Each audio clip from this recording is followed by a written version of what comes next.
So Pokemon recently just announced Generation 10, Winds and Waves. And I think if you're a Pokemon fan, you probably knew, I want to say 5 months ago that these are what the games were going to be. And so I feel like the surprise was a little bit ruined, but what isn't ruined is the quality of the games. I mean, seriously, they look amazing for a Pokemon game. I'm seeing a lot of similarities to new Pokemon Snap. Honestly, I genuinely really see what people are saying online. I think they look amazing. The water is crazy. I don't want to say it hard carries. I think a lot of people are saying that, but I'm seriously impressed with this. I think I've made that pretty clear. I can't get over it. Genuinely, I've watched the trailer so many times. It doesn't give much away, but even still, I think I just can't believe I'm looking at a Pokemon game with actual visuals. I know in Scarlet and Violet there are mountains that have checkerboard patterns on them because they did such a poor job at making actual textures. And I know Scarlet and Violet get a lot of hate, and I can definitely agree with a lot of the criticism. I don't think they're as bad as everyone says. I think from a quality perspective they are, but when you see what they're actually trying to go for, I can kind of understand where they're coming from. I hope that's just not me having a major bias to Pokemon, but I don't really go back to Scarlet and Violet that often. I usually play Legends Arceus if I want to just pick up a Pokemon game. To be honest, I think it's got by far the best mechanics out of any recent Pokemon game. Everyone says that, but I think they say it for a reason. There was just something about Legends Arceus that made it feel really special at the time, and even still now I think it still does feel special and unique for Pokemon. I'm just imagining now, picture Gen 10 with Legends Arceus catching mechanics and the similar battle system. I think it would be perfect. But I think something else to talk about are the starters. You know, I really don't know how to feel about them, but not in a negative way. I think they're really unique, which kind of gives you an idea of where Pokemon is heading in the future.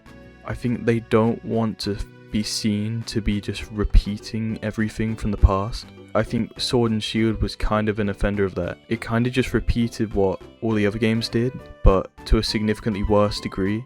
And I really like Sword and Shield. I can see their flaws, but I think they were just really linear, and I think that's ironic because they introduced the wild area, which kind of brought about the whole open world that Pokemon's going with now. I've been trying to finish the Pokédex recently in Sword and Shield, and I'm really struggling with the wild area. I can't get behind it at all.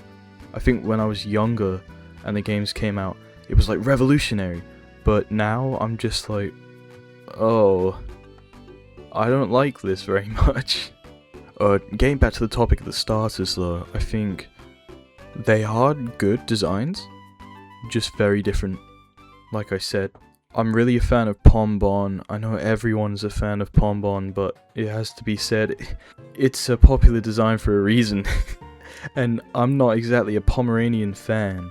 Also, I never choose fire types, so I think the fact that the fire type is piquing my interest the most is really cool. Usually I think I'm kind of a water guy. When I look back, I think the water types have been really underrated the past 3 gens. I love Quaxley. I don't like his evolutions, but I love Quaxley.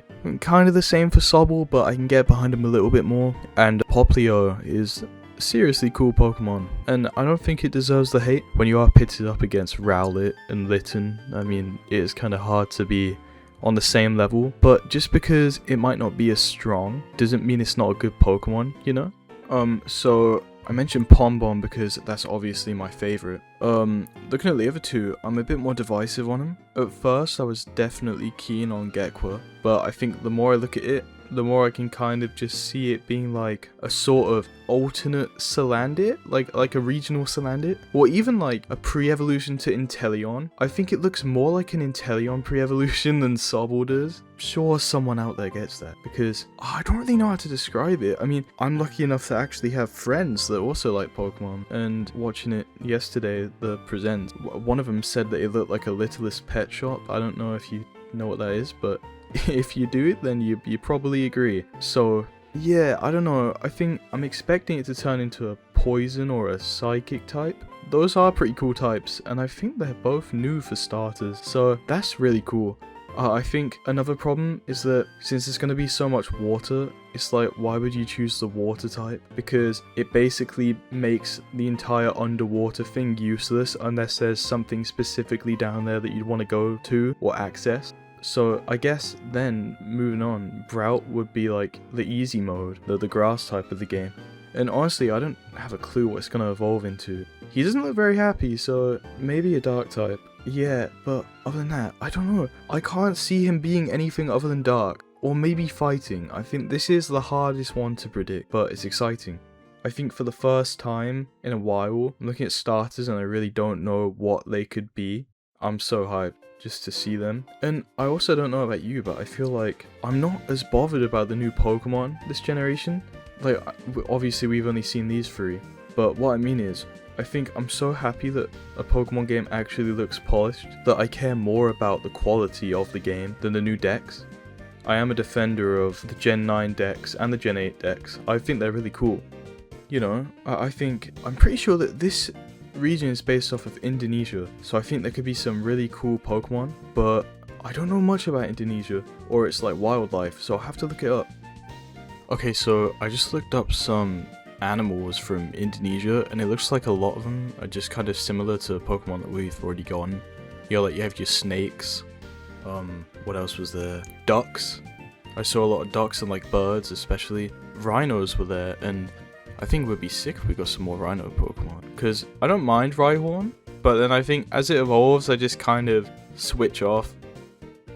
So finally, two more things that I want to mention. I really like the Pokemon Glow. Like in caves and under the water, I think that's something that should have been there a long time ago. I think you see it with Slugma and Sizzlipede, which is really cool because Sizzlipede only glows under its stomach, I'm pretty sure. And that's where like Center Scorch's coils are. You know how it's kind of like a radiator coil? I think that's really cool. So it seems like they're putting in the extra work to make it so that not just the entire body glows, but only parts that are necessary. I think you see that with Pikachu as well. Its new model, its cheeks do glow a little bit, or at least they go like a faintish white, sort of yellow color. I think I could definitely see being in a cave and using like Flash with a Pikachu, and then imagine how cool it would be for its cheeks to just like light the way forward. I would love that so much. And then also, there were even glowing Pokemon underwater with like Lumineon. It was super cool stuff, genuinely.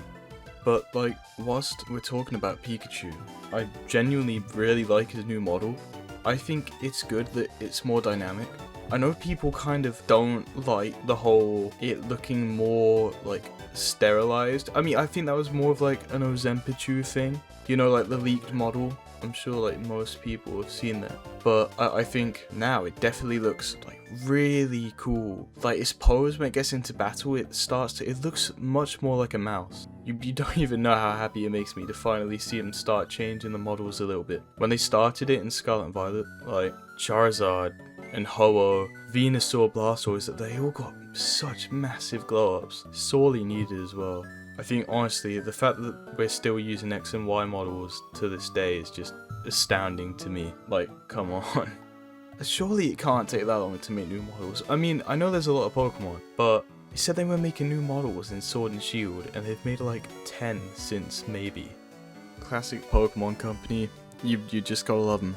But yeah, let me know what you think about Pokemon Winds and Waves in the comments. With that 2027 release date. Honestly, it's for the best. I really hope that they take their time with games in the future. I think this game will actually be polished for the first time in like a decade. They're finally taking their time. So yeah, Winds and Waves, Wiwa. They're gonna start calling it Wiwa. Yeah. And also this is my first video, so I really want to know what you guys think about it all, like my voice and how I'm doing. I want to make scripted stuff, but I also want to ramble. And I like tons of different stuff, like movies and games and art and music. So I think I'm going to talk about whatever I want. Probably mainly just games and movies. And like, I like Pokemon cards, so maybe talk about Pokemon cards. I'd love to show you guys like some of the stuff I've got, like in general, just like my collection of things. If there's anything you want me to talk about as well, like put it in the comments. and I want to take any and all criticism on board because I really want to improve. I feel really passionate about this. I've wanted to do it for a while, and so I'm finally committing to it. I'm biting the bullet, and I've been really nervous to talk as well. So if that's why I sound a little bit like on and off, then there you go, there's your reason. So yeah, have a lovely morning, evening, afternoon, wherever you are. And yeah, stay safe. Thanks for watching, and I'll hopefully catch you in the next one if I decide to make a next one soon, which I really want to. Yeah, I'll catch you later.